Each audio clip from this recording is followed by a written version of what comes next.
Hola, buen día. Somos estudiantes de la Universidad Politécnica de Pachuca, de la Ingeniería en Biotecnología. Hoy les hablaremos acerca de un tema de bioquímica, el metabolismo microbiano. El equipo está conformado por Aguilar Orozco Ana Sofía, Castillo Chan Tania Carelli, Ruiz Márquez Giselle y Valdés Vázquez Daniela Jacqueline. Metabolismo microbiano.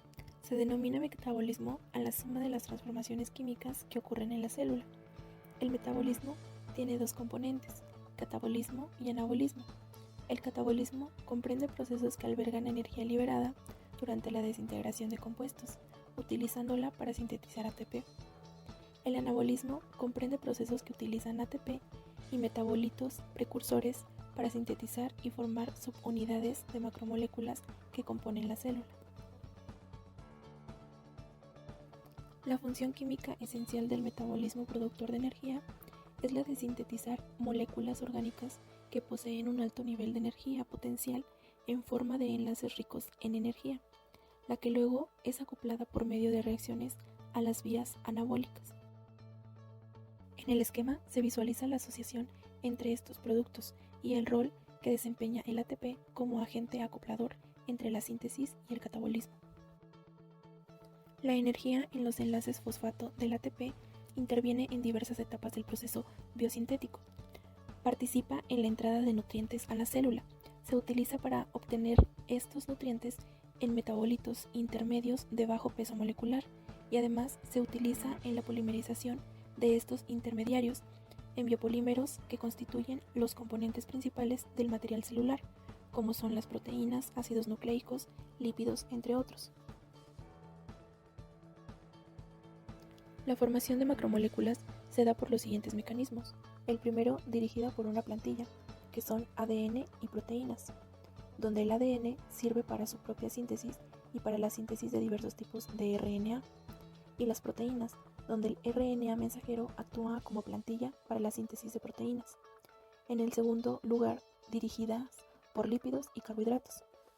Por otra parte, para los carbohidratos y lípidos, la disposición de los bloques de construcción depende de su totalidad en enzimas específicas. Una vez que se han producido las macromoléculas, se ensamblan para dar origen a estructuras supramoleculares de la célula, como son ribosomas, membranas, pared celular, flagelos, etc. Es necesario que todo el proceso esté regulado de forma que la biosíntesis permanezca en equilibrio. En el metabolismo, el ATP se genera por dos mecanismos bioquímicos diferentes.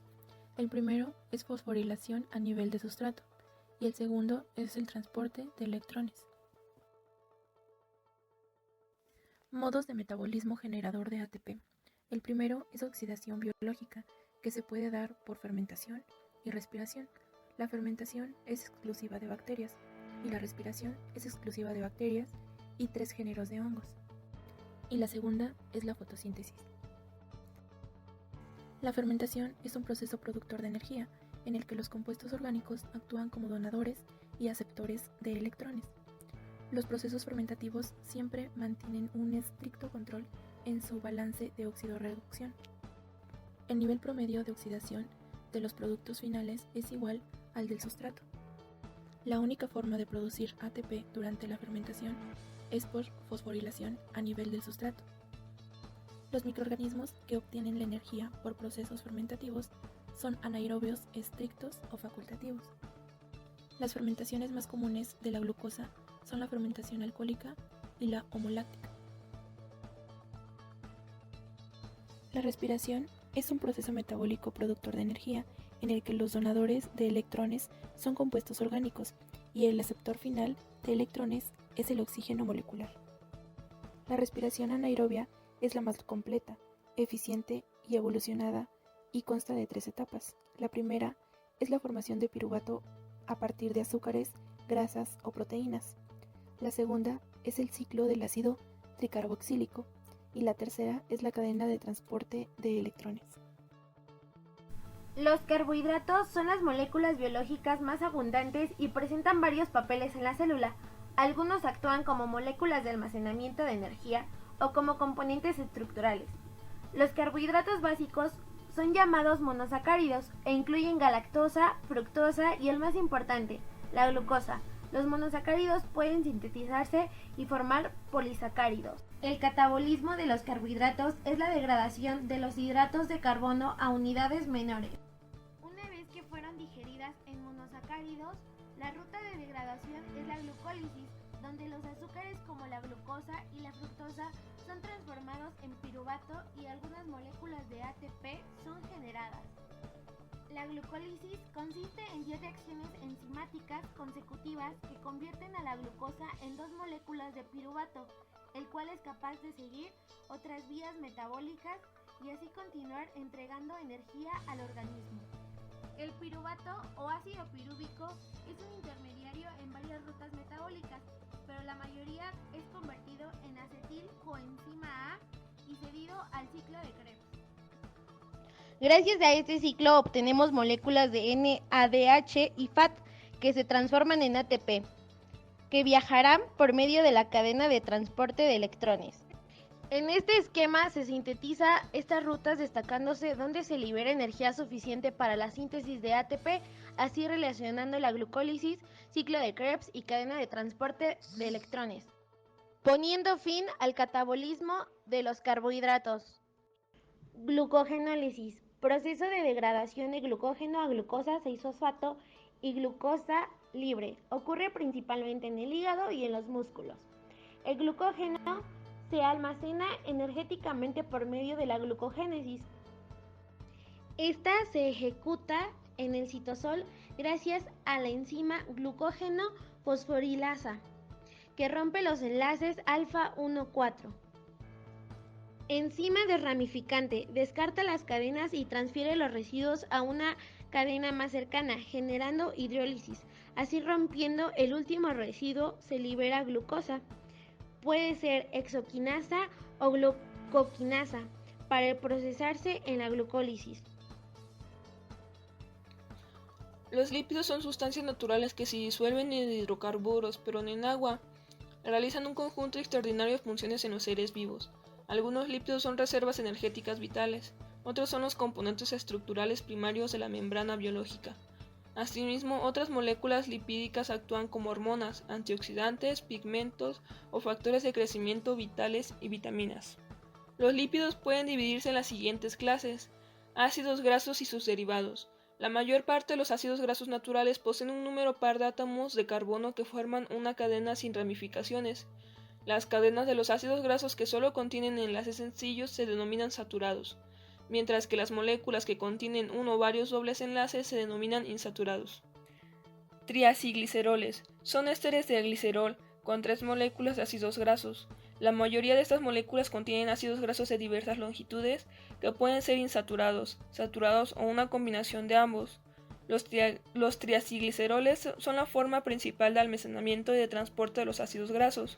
Son reservas de energía importantes en los animales. En las moléculas contienen cantidades relativamente grandes de ácidos grasos insaturados. Se les denomina aceites vegetales. Ésteres de cera. Los ésteres formados por ácidos grasos y alcoholes de las cadenas largas son constituyentes destacados de la mayoría de las ceras.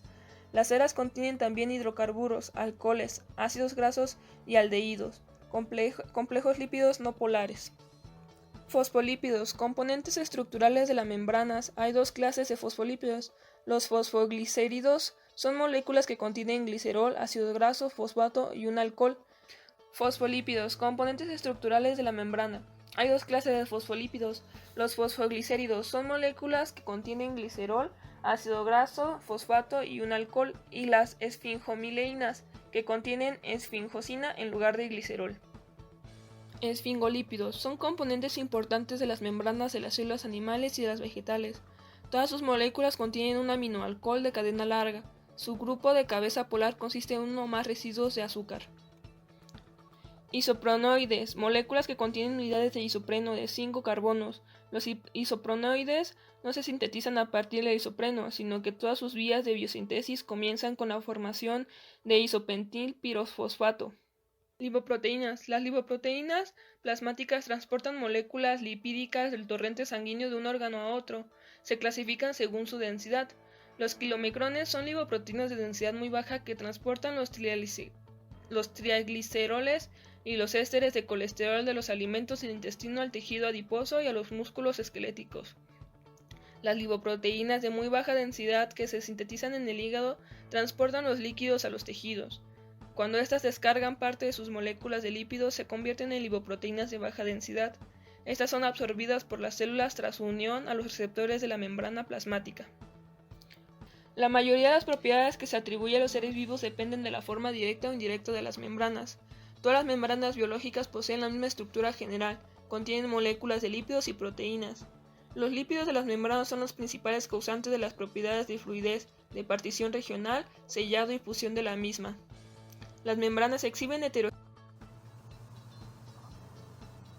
El organismo humano depende de 3 macronutrientes para producir energía.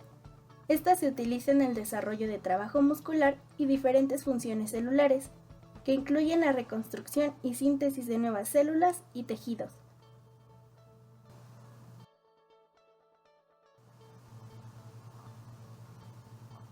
Las proteínas son moléculas que contienen el grupo amino. Se encuentran en todo el cuerpo humano, por lo que también se conocen como moléculas de acción. Se componen de aminoácidos y 21 de ellos son utilizados por las células del cuerpo.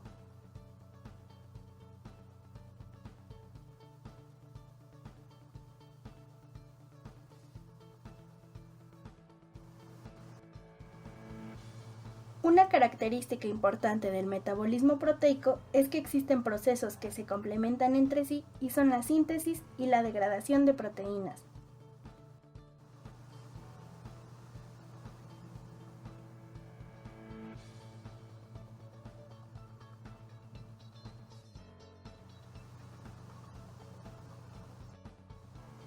La síntesis de proteínas se realiza en 2 etapas, y estas son la transcripción y la traducción.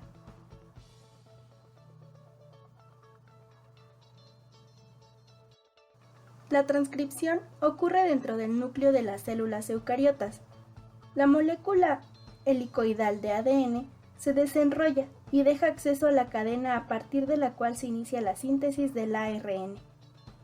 La enzima polimerasa del ARN, que controla la reacción, detecta una región de secuencia del ADN llamada promotor y marca el inicio.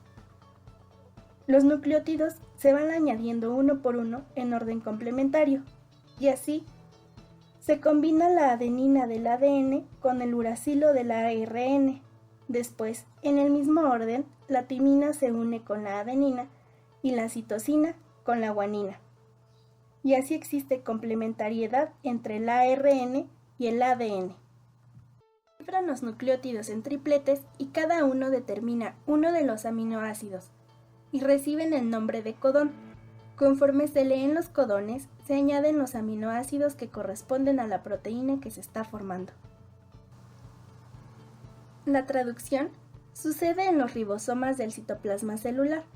Los aminoácidos se transportan por el ARN de transferencia y se llegan al ARN mensajero, donde se aparea el codón y el anticodón del ARN de transferencia, y así toman la posición que les corresponde. Cuando se termina la síntesis de una proteína, el ARN mensajero queda libre y puede ser leído otra vez. Una misma molécula de ARN mensajero puede utilizarse simultáneamente por varios ribosomas, y a esta estructura se le conoce como polirribosoma o polisoma.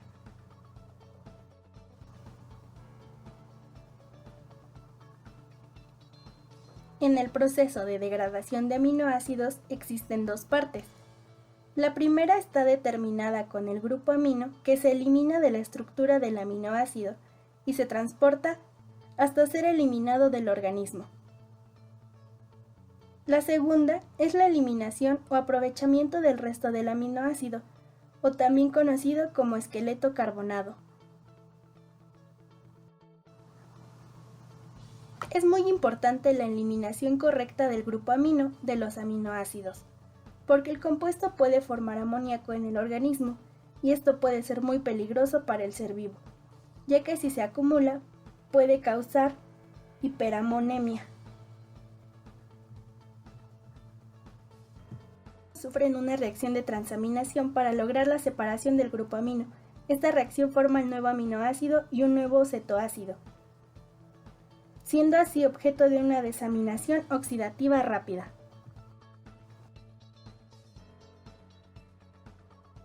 Los ácidos nucleicos son biopolímeros formados a partir de unidades llamadas monómeros o nucleótidos que constituyen el material genético de los organismos. Los nucleótidos se forman a partir de la unión de un azúcar de tipo pentosa, puede ser de ribosa en el ARN o de dexorribosa en el ADN. Ácido fosfórico, que en la cadena de ácido nucleico une dos pentosas a través de la unión fosfodiéster. Una base nitrogenada. Son compuestos orgánicos cíclicos que incluyen dos o más átomos de nitrógeno y son parte fundamental de los ácidos nucleicos. Purinas. La guanina y la adenina, ambas bases se encuentran tanto en el ADN como en el ARN. Pirimidinas, la timina, citosina y uracilos. La timina solo se encuentra en la molécula de ADN, el uracilo en la de ARN y la citosina en ambas. En la estructura de los ácidos nucleicos, las bases nitrogenadas son complementarias entre sí. La adenina y la timina se unen mediante dos puentes de hidrógeno, mientras que la guanina y la citosina se unen mediante tres. Dado que en el ARN no existe timina, la complementariedad se establece entre adenina y uracilo. La complementariedad de las bases es la clave estructural del ADN y tiene importantes implicaciones, pues permite procesos como replicación del ADN y la traducción del ARN en proteínas. La molécula de ADN es un almacén de información que se transmite de generación en generación, conteniendo toda la información necesaria para construir y sostener el organismo en el que se encuentra. Las principales implicadas en este proceso son las proteínas. Estas pueden ser estructurales, como las proteínas de los músculos o cartílagos, o bien funcionales, como las de los hemoglobina o la gran cantidad de enzimas del organismo. Estas podrían clasificarse en el que codifica las proteínas y el que no codifica. En muchas especies de organismos, solo una pequeña fracción del total de secuencias del genoma codifica proteínas. El ADN consta de tres estructuras distintas. La primaria del ADN está determinada por la secuencia en que se encuentran ordenadas las cuatro bases sobre la columna, formada por los nucleótidos, azúcar más fosfato. Estructura secundaria.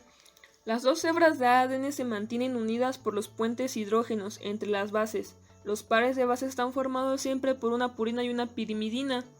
Coadopción secundaria. Las dos hebras de ADN se mantienen unidas por los puentes hidrógenos entre las bases. Los pares de bases están formados siempre por una purina y una pirimidina, que adoptan una disposición helicoidal en el núcleo central de la molécula.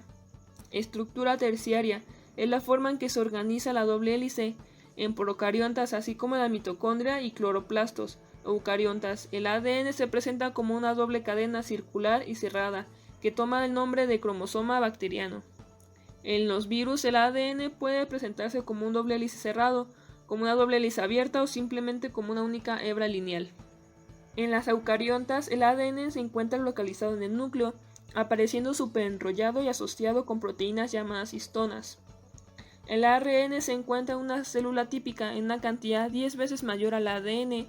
El azúcar presente en el ARN es la ribosa. Por este motivo, el ARN es químicamente inestable, de forma que en una disolución acuosa se hidroliza fácilmente. En las células se encuentran varios tipos de ARN, los cuales poseen distintas funciones y tamaños. Algunos de ellos podrían ser ARN mensajero, se sintetiza sobre un molde de ADN por el proceso de transición. Este ARN pasa al citoplasma y sirve de pauta para la síntesis de proteínas.